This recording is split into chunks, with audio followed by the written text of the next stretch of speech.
What's going on, everybody, and welcome to episode 4 of the EBO.ai iGaming video series, where we interview influential people within the iGaming sector about how they are dealing with the challenges of COVID-19. I'm Milan, the head of growth for EBO, and joining me today is Dom Wolf, our strategy director, and Minja Bolesnikov, who is the CEO of MaxBet. Indeed, a very special guest. So Minja, welcome to the show. Why don't you tell us a little bit more about what you're doing and what MaxBet does as an organization? Milan, thank you for having me. It's a great pleasure and an honor. MaxBet is a group of companies around the MaxBet brand, and we're present in several different countries. That means Serbia, Bosnia and Herzegovina, Montenegro, and Northern Macedonia. We're also not only a land-based or retail provider with over 500 shops throughout the region I've mentioned, but we're also one of the largest content provider within the online world, both betting and casinos. In land-based, we are well known to be the pioneers of the omni-channel sort of thinking, whereas we're offering both betting, casinos, and HoReCa activities such as both drinks and food within all of our places.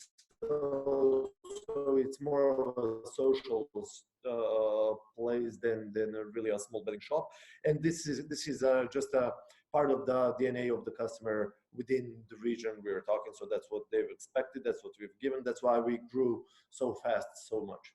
Brilliant, brilliant. And as a social place, at what point did you realize that the COVID-19 pandemic was something that you guys were going to have to take seriously because of the social distancing rules, because of all these enforcements that were coming on, and how, the virus was spreading across the UK? It'd be really interesting to know when you first heard about the virus and what, I guess, enforcements you had to make within your own organization to keep it thriving. I think that we were well informed. We were well aware, obviously not of the scope and the size of the pandemic, but obviously understanding that there is something that brings a lot of question marks into the business. And we had a very straight, simple strategy saying, and divided into two parts. First one is to preserve the health and lives of our employees and of our customers. And on 16th of March, we've individually and by ourselves made the decision to close all of our shops. We've publicly announced that, and that was prior to any sort of formal governmental decision. And second of all, we've publicly informed everybody that none of our employees is gonna get laid off. Several reasons for that. I'll come back to that. On the other hand, it helps when one, being a CEO, also has a PhD in finance. So our finance, our cash flow, our planning, our risks were well aware of the situation, of the impact the COVID will bring, and we were ready for it. So this obviously did give us a nice sort of cushion to really calmly wait for the settlement of everything. And this whole together, this whole package gave us huge media attention. I've got calls from all over the world where people want to find out more why we've decided to do that, how we plan to do that, what are the expected outcomes or scenarios that we are working with. And obviously, we somehow were right about the length of the pandemic, because as from last Monday, our Serbian shops are open. We're opening our shops in other markets. Everywhere except Northern Macedonia, we will try to go back to normal. On the other hand, it helps when you're one of the largest online content provider. And that's where the answer of our aggressive sort of expansion of retail comes into the picture, because Serbia being not very developed market in terms of the technology, of the user habits, in terms of the finances, credit cards, whatnot, online payments, this was the best way to onboard our online users, or let's say conversion of our everyday Johns into our new online customers. And then obviously this past year, or let's say, yes, last 10 months were all dedicated to the promotion of the new betting and casino app, which we've launched, a mobile app. And this worked like a charm. But again, you had to educate the market, you had to educate, you had to create the habit. And on the other hand, you had to do all the servicing necessary in order to make sure that your revenues are gonna stay at certain level. So you couldn't just count on one using a credit card to bet or to play any sort of casino games, because fun enough, presence of credit and debit cards in Serbia comes to 22% of the operational usage of overage customers. So it's very low. But having 320 shops in Serbia alone did help. Those were also the places where you could lend your deposits. And third of all, we've developed cooperations with companies who are dealing with topping up mobile phone credits, etc., etc. So basically, you could walk out to the street, and wherever you turn, you would be able to do your depositing um, for MaxBet. And this did create the necessary number of players, which then remained active throughout COVID time. Those who were onboarded were then educated why it's better slash safer slash cheaper to use credit card for their activities, what sort of bonuses they get, etc., etc.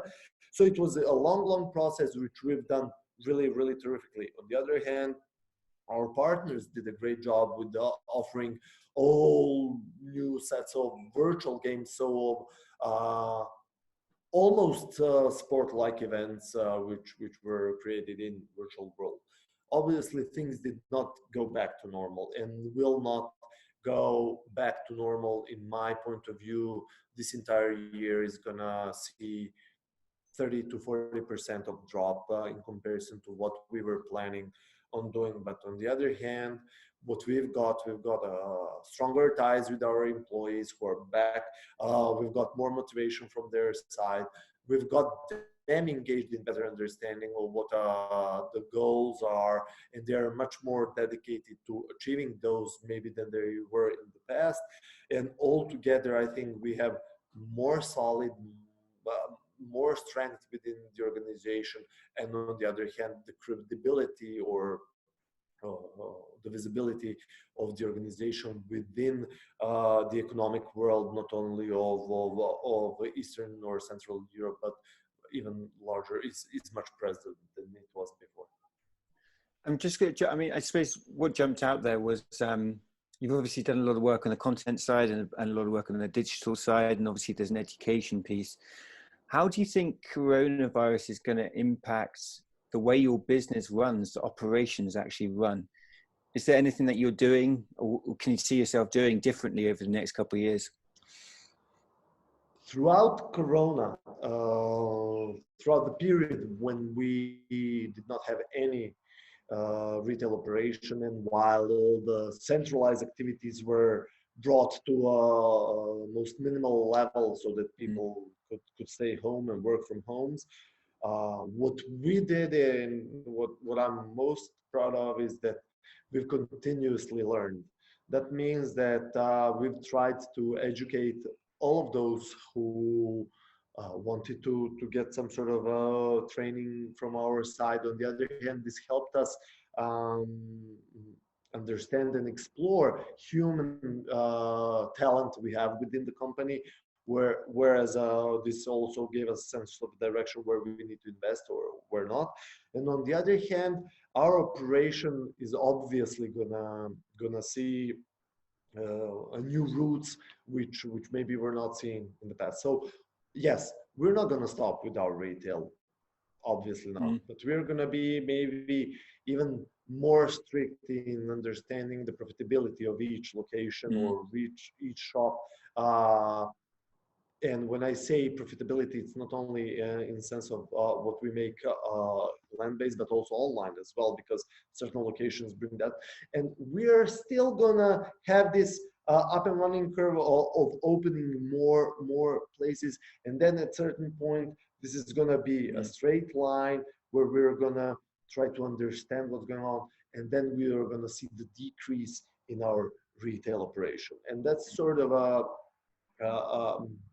new path that we are going to follow. And what I'm very curious to see is how is this decline of shops going to look like in terms of the sharpness of the curve itself, due to the fact how is online going to perform. On the other hand, what we've seen is that online demands obviously ridiculously low amount of people when you compare it to your retail operation. And on the other hand, that it's heavily tied to your retail business in Serbia still, or in the region I'm talking of. On the other hand, the pandemic helped us see where we are in comparison to the most developed or traditional markets, such as UK, Germany, or how are we positioned in comparison to the new emerging markets? And I'm mainly here talking about US. And what I see is that I sort of have a very good algorithm. How would I run things in the States? And I see where some sort of mistakes are being made. And also I see where we've made mistakes in terms of the content that we own within our own casino platform, and what we want to lose and cut down, etc., etc. Finally, there's a human aspect of the entire pandemic. There were companies who were maybe not in the first sort of row of our partners, but who have managed to come there now and will stay there just to the fact that they've behaved so humanely towards us, understanding where we are, offering all sorts of different services, not talking about commercials, but rather really showing that they care and they're there for you. And I think that this whole new front of people is being created, and I'm so looking forward to collaborating with that sort of people. And it's like you guys are doing this, just trying to share some sort of experience, some sort of knowledge, and obviously this does put you in that front row of people that I want to talk to in the future and see what we can do together. Because yes, I came out towards somebody came out toward me. Let's do things together and create this added value, which we both need to pay out salaries for ourselves and our employees. Let's earn that money together. Yeah, I completely agree. And Minja, it's so key that you talk about the human element of things, the human relationships, and why these are absolutely instrumental to any organization.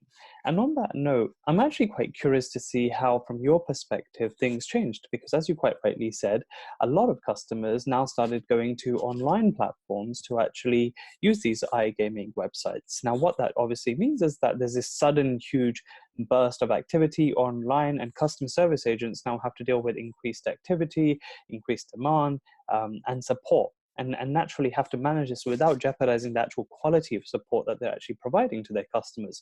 So from your perspective, I'm really curious to see how you guys managed this and continued providing support for your customers. We did well, not because we understood what COVID will bring. We did well because for the entire year behind us, we've been developing and fine-tuning our services. I'm talking from the boys within the call center who are taking in your idea what I need to do, up to the VIP players, customer service, for all of those who have been there for a while. And the collateral of that was this huge satisfaction of our players. Communication. That was another part where we were not just some guys who were there to offer a service. No, what we've done is that we've called our players just to ask if they or anyone around them needs any sort of help. Is anybody sick? Could we do something about it? Why? We are present in every single village within the region.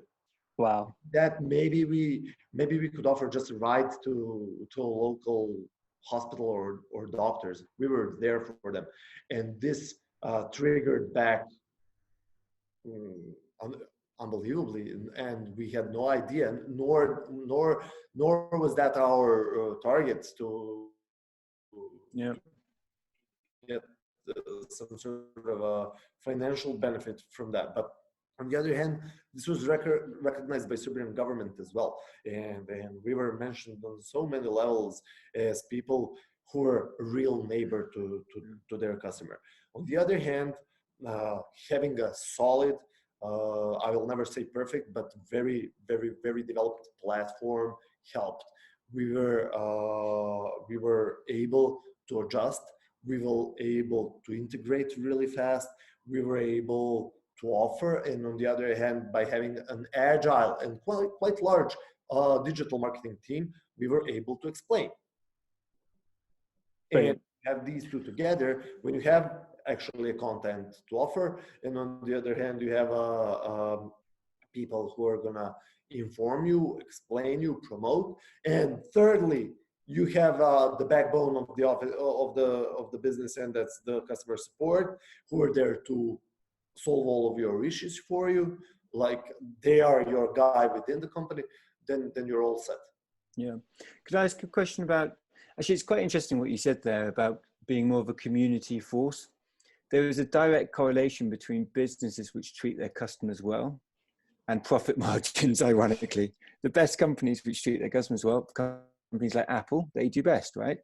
And the companies which treat their customers like shit, they generally, they will not survive in the long run. Now you're mentioning something that I'm looking into. I think that the industry has changed and will stay changed forever and for good. Customers don't really like to forgive once they're treated properly. But on the other hand, I think that that I will see new hands of cards being dealt at each market. Why? Well, certain companies, due to the fact how they've treated their customers, how they've treated their finance, will not be able to continue. So we will see some sort of regrouping. On the other hand, I think that it doesn't take a scientist to understand that capital looks to expand, that all these big, huge funds and conglomerates will search for new revenue streams. And where will they come? Well, they will come to a guy like me and say, okay, what can we do together in your area? Or what I've also seen from the amount of the calls I've got, I see that certain leadership skills are being appreciated much more than the others. And I will brag now that I've never received so many job offers in less than a month. But this is all due to the fact that I did not do Britain's Got a Talent sort of show where I just exposed myself.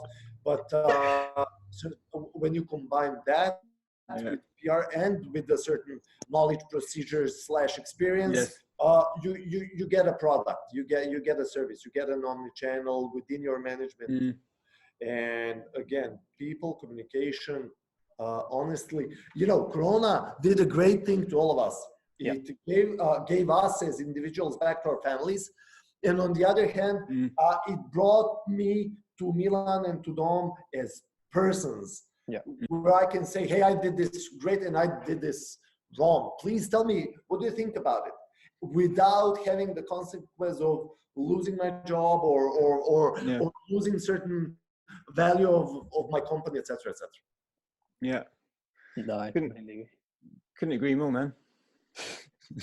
When everything comes down to relationships and communication and creating that level of transparency, how do you think something like technology will actually support the sustainability and scalability of organizations when this pandemic ends? And how do you see things actually changing for iGaming organizations? It would be really interesting to know how, for example, MaxBet will actually be changing some of the way that they're actually working going forward. Please try to understand that things although very close. I mean, when I fly into London, it takes 2.5 hours.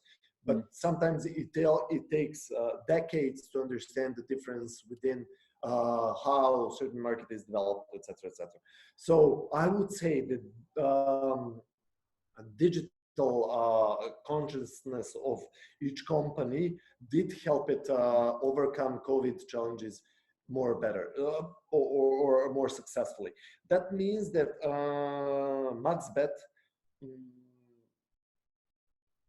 on 15th of March last year said that, hey, we are not betting in casino company anymore.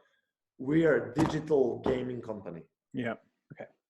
So back then, nobody knew nothing about COVID or whatever is going to come out. But we sort of had this good entrepreneurial feeling, / we were seeing what's going on within different markets. On the other hand, we were approached by so many people, and we said, okay, we need to be that. And this helped us generate volumes because, okay, can you imagine a company such as MaxBet, 2,500 people in Serbia alone, all of them retail, and everything dies. Mm-hmm. Yeah. So it's goodbye teens. I mean, that's it. And this is where we were clever enough, lucky enough, diligent enough to work on something that's gonna bring good things in the future. And on the other hand, this whole new content showed us several new insights. We need to work on this micro trending process. That means that I don't want to reach for the entire audience.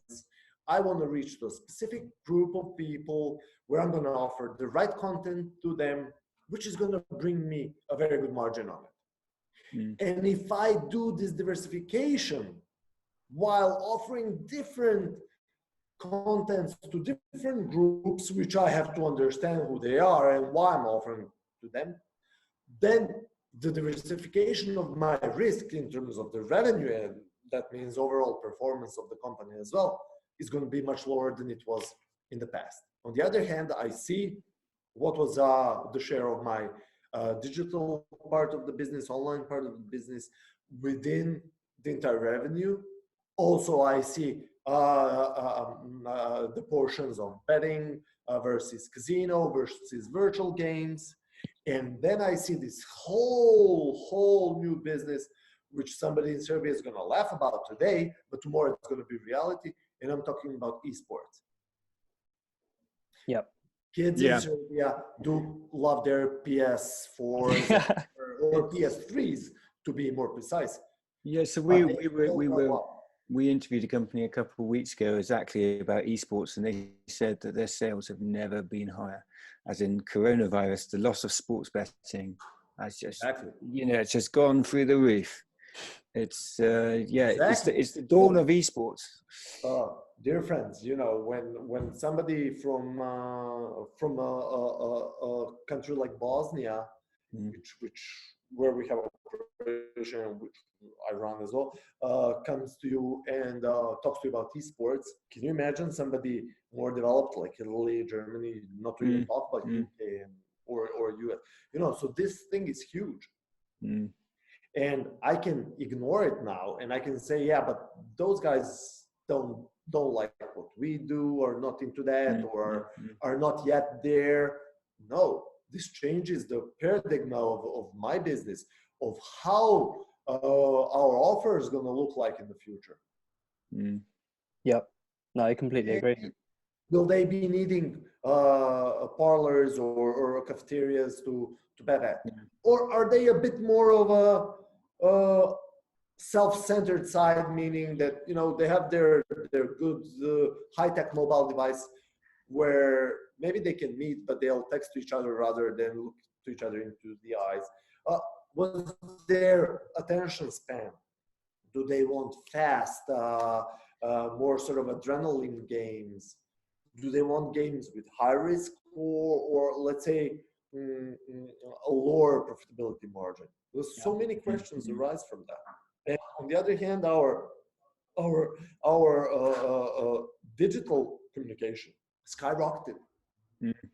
when we did the comparison of the amount of announcements we made through our networks, our first competitor was 10 to 1, us being 10. Wow. But it's again collateral of the activities we've took upon ourselves much earlier. Yeah, we didn't know this was going to come. I still think that things are obviously the curve's going to go down, but we need to continue doing that. Yeah, agreed. I think to talk about the culture, how relationships are the very cornerstone of how your iGaming organization operates, and the way you've supported people within Serbia is honestly not something I've heard from speaking to so many different people. You've said the key word for me now. Yep. Culture. Yeah. Not only for us, for any business in any sort of segment of the industry, the culture. Yeah. You know, somebody they're saying, "Oh, come on, it's some sort of HR rubbish." So it's the backbone. Yeah, it's the backbone, exactly. Without it, you're no one. Absolutely. And hopefully the CEOs and the people listening in on this video series will learn about the culture and how to put people first, not profits, and that's what Minja has very clearly explained. So Minja, honestly, thank you from EBO, thank you from myself and Dom. The collateral of the people will be profits. Yeah, absolutely, without a doubt. So thank you for sharing that thought leadership with us, and we really appreciate and respect the time. Thank you very much.